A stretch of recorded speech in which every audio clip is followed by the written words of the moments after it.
Boa noite. Começamos mais uma videoaula e hoje eu queria tratar com vocês sobre algo que foi muito importante no que diz respeito à reforma trabalhista. Como as nossas aulas são nessas últimas videoaulas sobre o contrato de trabalho, eu gostaria que vocês agora focassem no artigo da CLT que foi objeto da reforma trabalhista, que é o artigo 443, parágrafo 3º, que vai ter a definição legal do contrato intermitente, e o artigo 452A e seguintes, que vai ter, digamos assim, a formatação deste contrato intermitente. Este espécie de contrato, que justamente modificou o vetusto artigo 443, que historicamente ele falava quais são os tipos de contratos de trabalho, e antigamente, ou seja, antes de 2017, a gente poderia mais ou menos classificar os contratos de trabalho em contrato de trabalho a prazo determinado e indeterminado, sendo que os determinados tinham várias modalidades, como nós agora estamos passando a estudar um por um. Porém, o 443, após a reforma trabalhista de 2017, ele traz uma modalidade ímpar, que não é nem por determinado, prazo determinado, nem indeterminado, senão que é um contrato intermitente. É isso que nós lemos aí no artigo 443, quando faz essa menção especial ao contrato intermitente. E o que é o contrato intermitente? Por que ele é um contrato à parte, peculiar, e foi uma questão muito relevante da reforma trabalhista? Porque, efetivamente, ele traz uma série de parâmetros novos aos contratos de trabalho. Nesse sentido, a grande bandeira que se colocou na reforma trabalhista sobre o contrato intermitente foi que ele iria trazer para a formalidade uma série de trabalhadores que estavam na informalidade.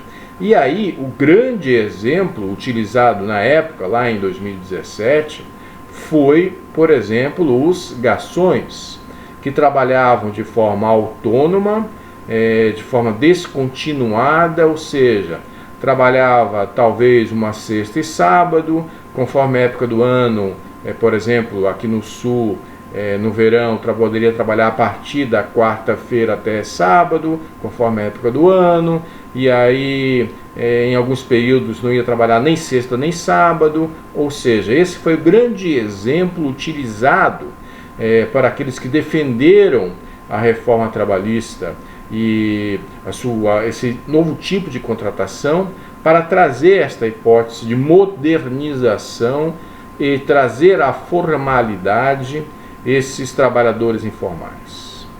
Mas daí, por outro lado, também se teve aqui uma série de críticas ao contrato de trabalho intermitente, e elas confluem na ideia de uma precarização ao mercado de trabalho.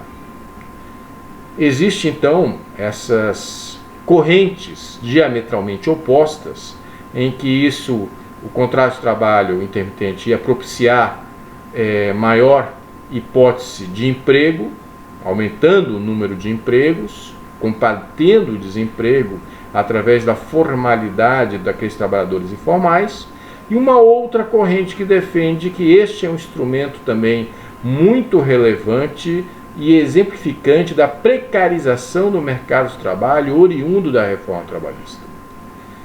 Estas duas correntes, talvez elas se encontrem agora no dia 19 de maio de 2020, com o julgamento da inconstitucionalidade ou não desses artigos que farei menção sobre o contrato intermitente que estão na CLT. Mas antes de chegar a esta ação da inconstitucionalidade, vamos tratar aqui do que é o contrato, a definição legal de contrato de trabalho intermitente e quais são os seus requisitos legais.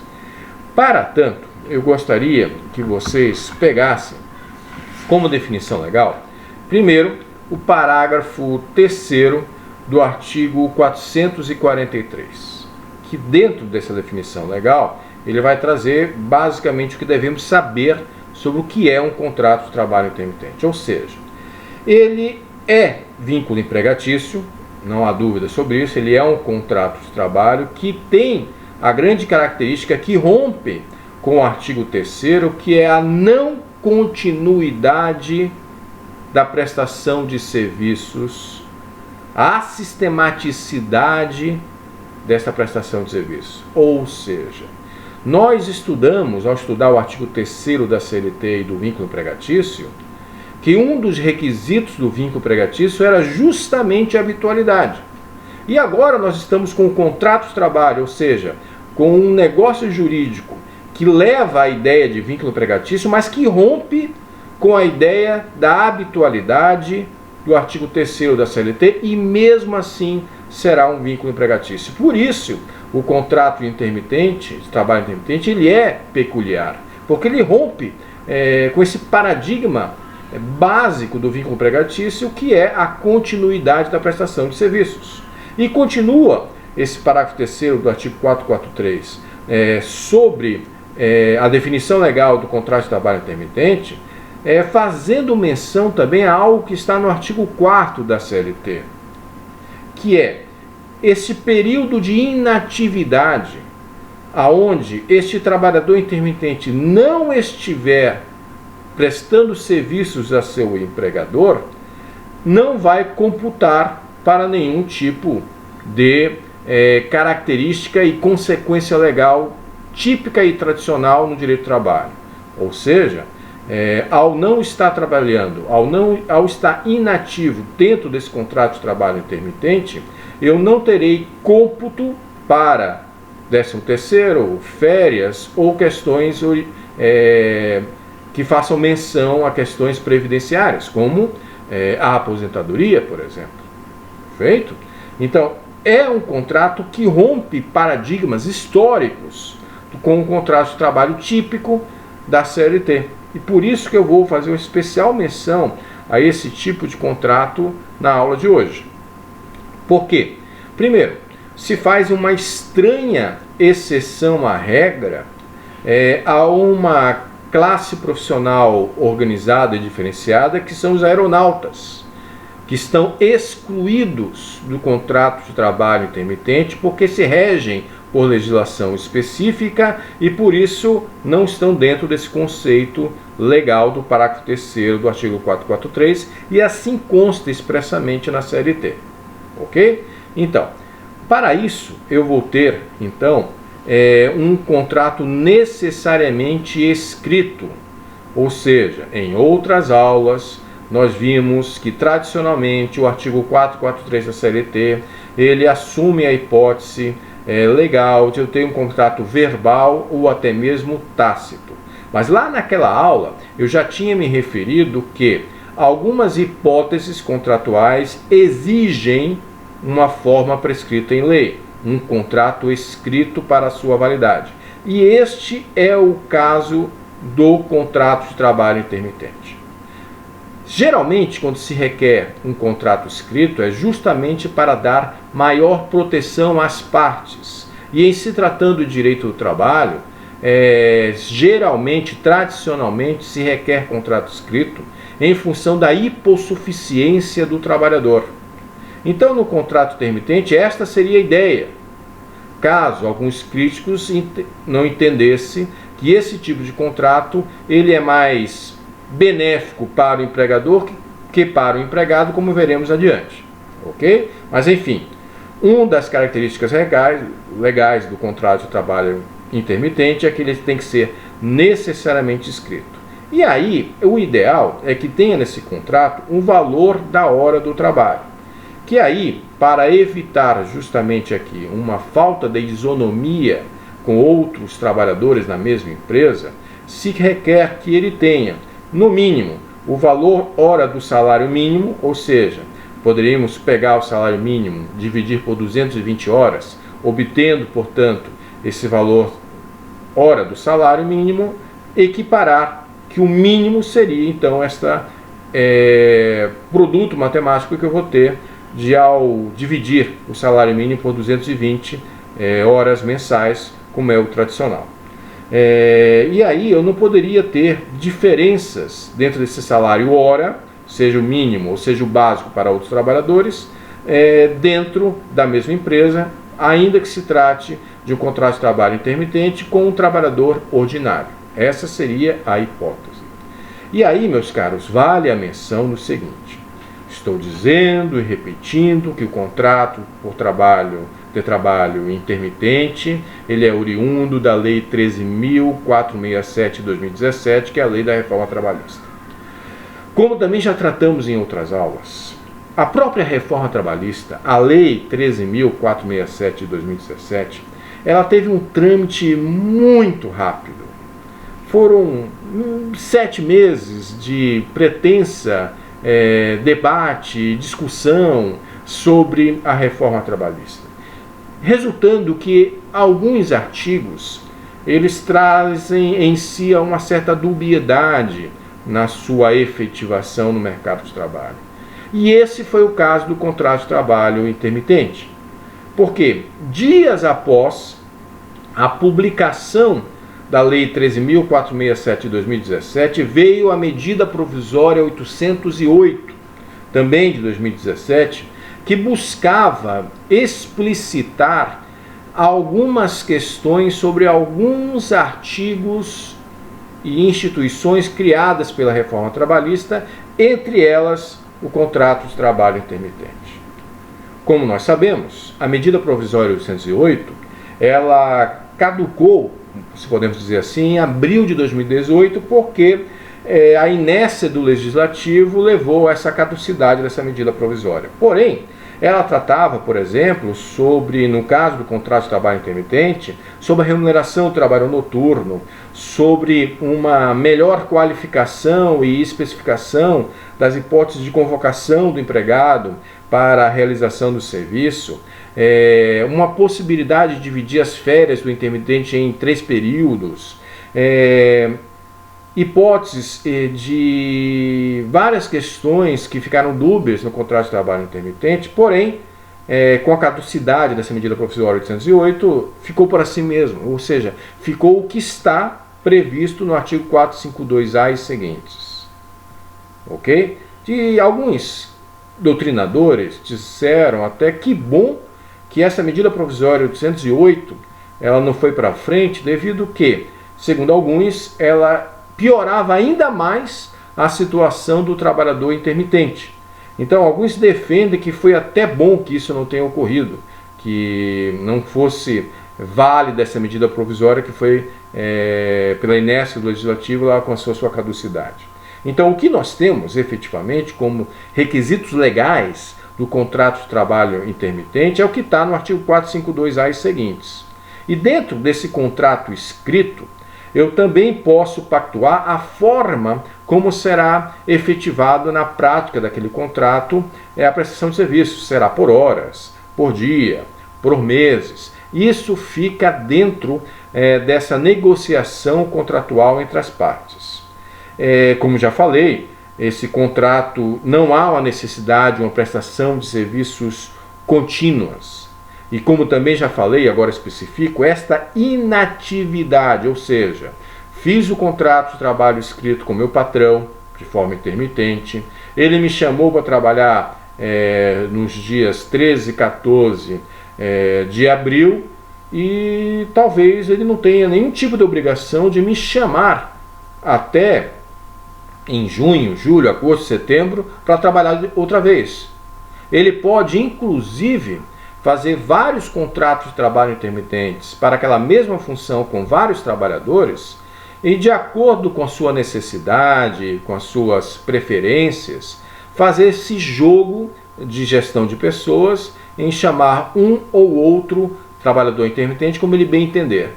Poderia esse trabalhador que fez contrato de trabalho intermitente nunca ser chamado? Sim, isso é possível. Poderia ter uma assistematicidade nessa prestação de serviço de meses? Isso também é possível.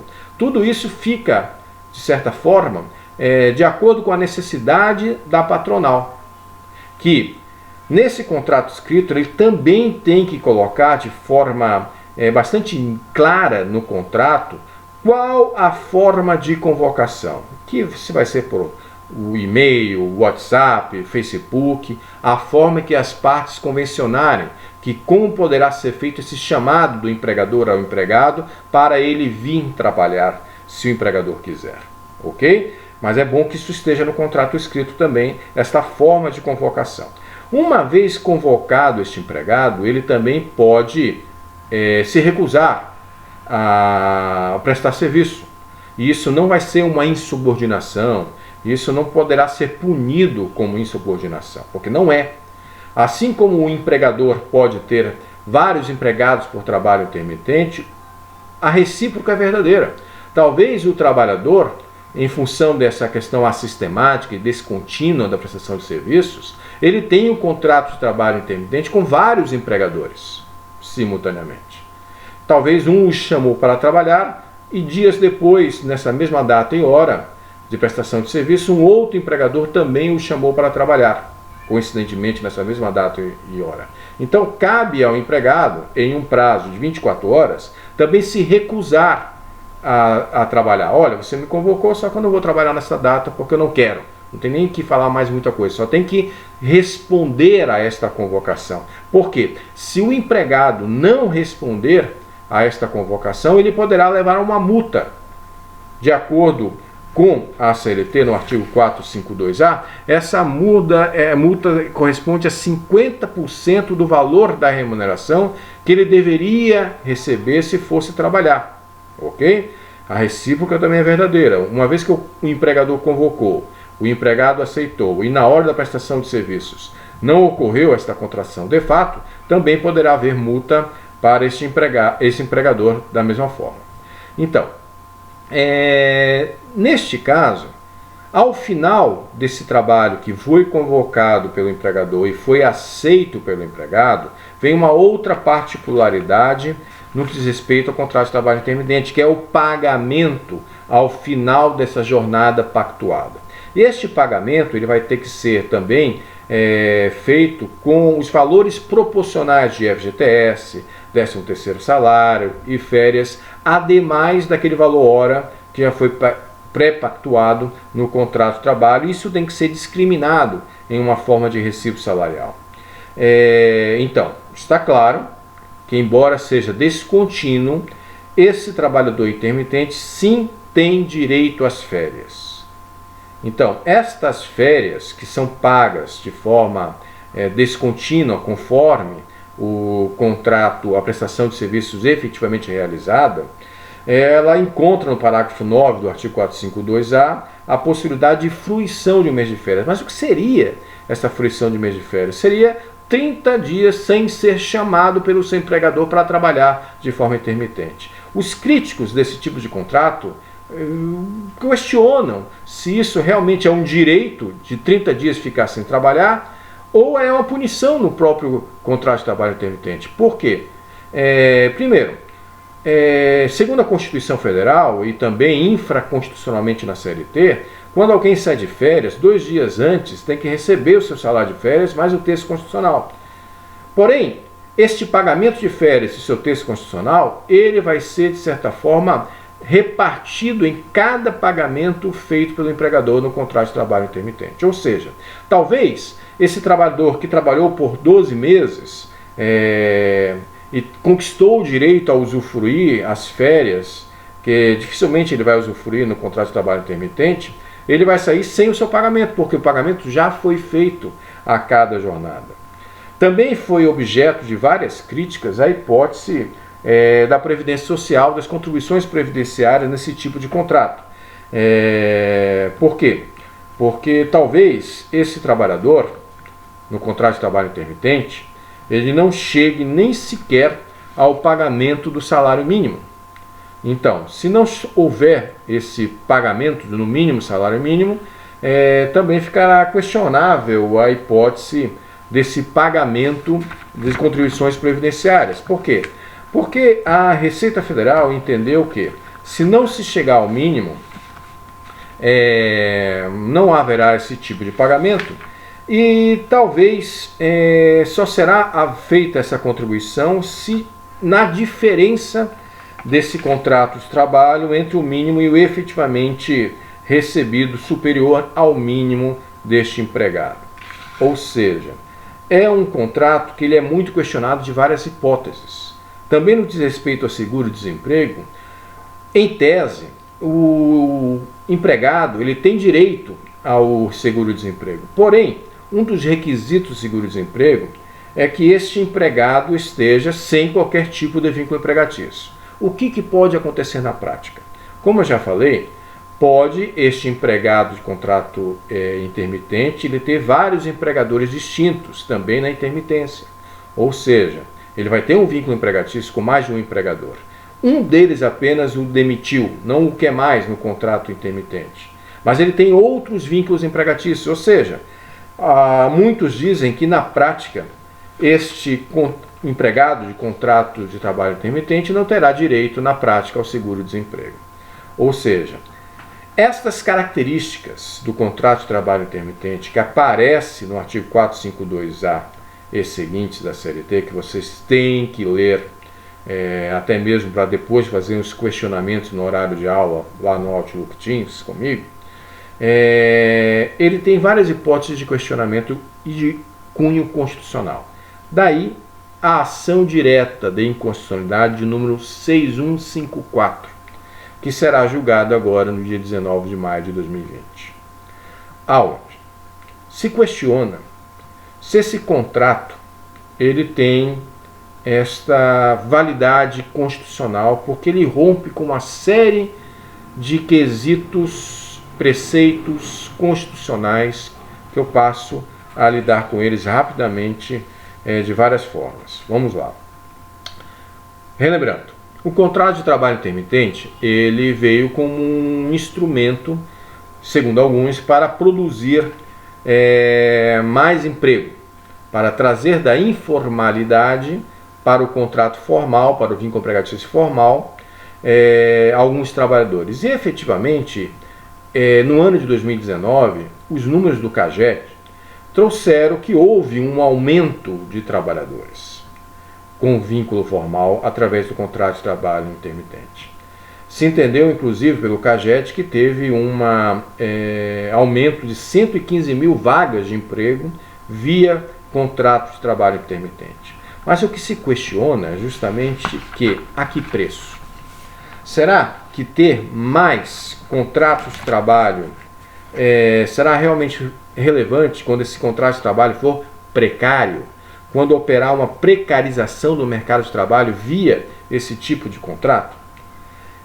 Em virtude disso, se questionou o seguinte: nós temos o artigo 7º da Constituição Federal, inciso 4º.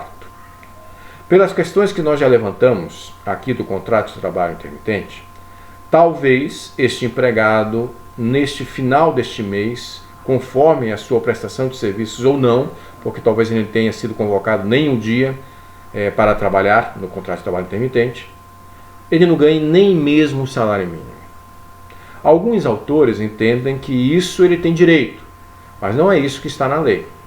Na lei é conforme a sua efetiva prestação de serviços.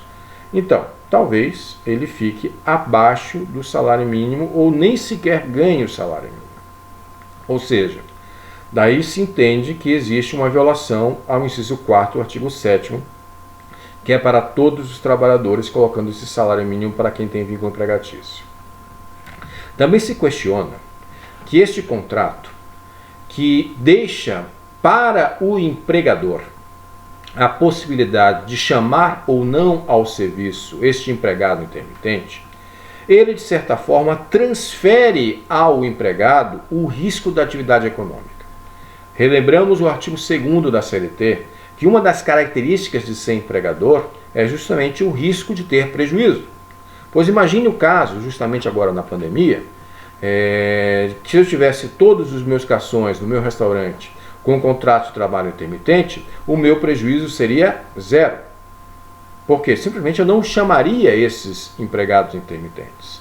E aí se pergunta se esse risco não é transferido inteiramente para o empregador, para o empregado, que ele vai ficar, ao não ser chamado o mês inteiro ou meses inteiros, sem cobrar nada deste empregador dentro de um contrato de trabalho. Então se questionou também na lei é essa hipótese de transferência pelo risco do negócio para o empregador, algo que era típico do empregador, conforme o artigo 2º. Também não deixa claro o artigo 452A e seguintes sobre a questão das horas extras. Ou seja, o artigo 7º da Constituição Federal, no inciso 13, ele coloca a jornada diária de 8 horas e a semanal de 44.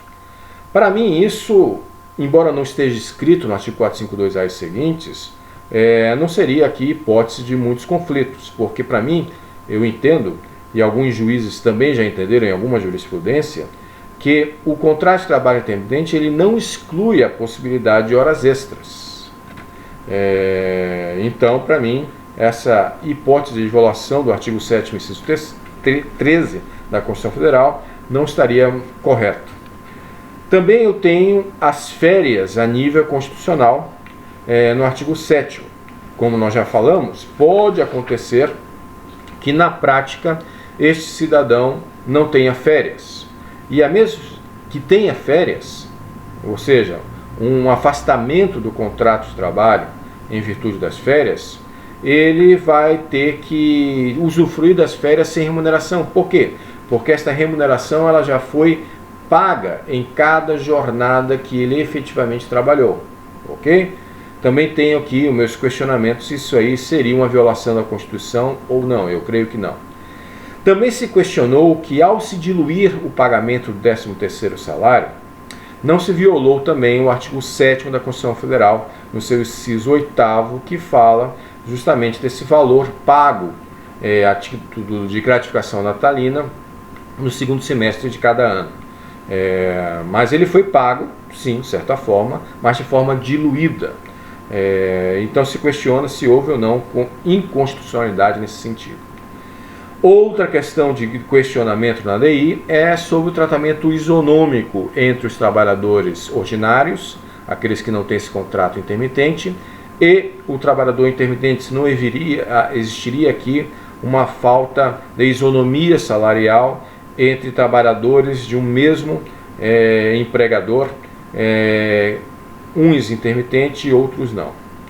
Tudo isso veio a quadrar justamente num questionamento de ordem constitucional se o contrato intermitente não violaria o princípio da dignidade da pessoa humana, que também está no nosso constitucional, na nossa Constituição, no artigo 1º, inciso 3º, e também no artigo 170, se isso também, esses direitos de segunda classe trabalhistas e de forma não isonômica entre um trabalhador ordinário e um trabalhador intermitente, não violaria também a proteção e a valorização do trabalho, que também é um imperativo constitucional. E ainda na DI se questiona se houve aqui justamente um retrocesso que é vedado por princípio no questão das garantias sociais. Se eu não construir com o contrato de trabalho intermitente um contrato que efetivamente precarizou o contrato de trabalho desses trabalhadores e transformou o trabalhador intermitente em um trabalhador de segunda classe em comparação com um trabalhador ordinário.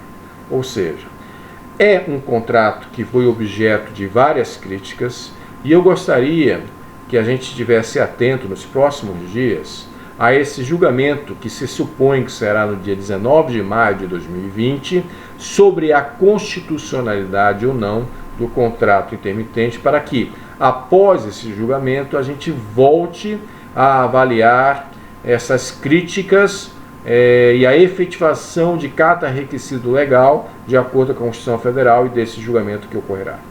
Por hoje é só. Peço que vocês fiquem bem, se cuidem, tenham saúde e até a próxima aula.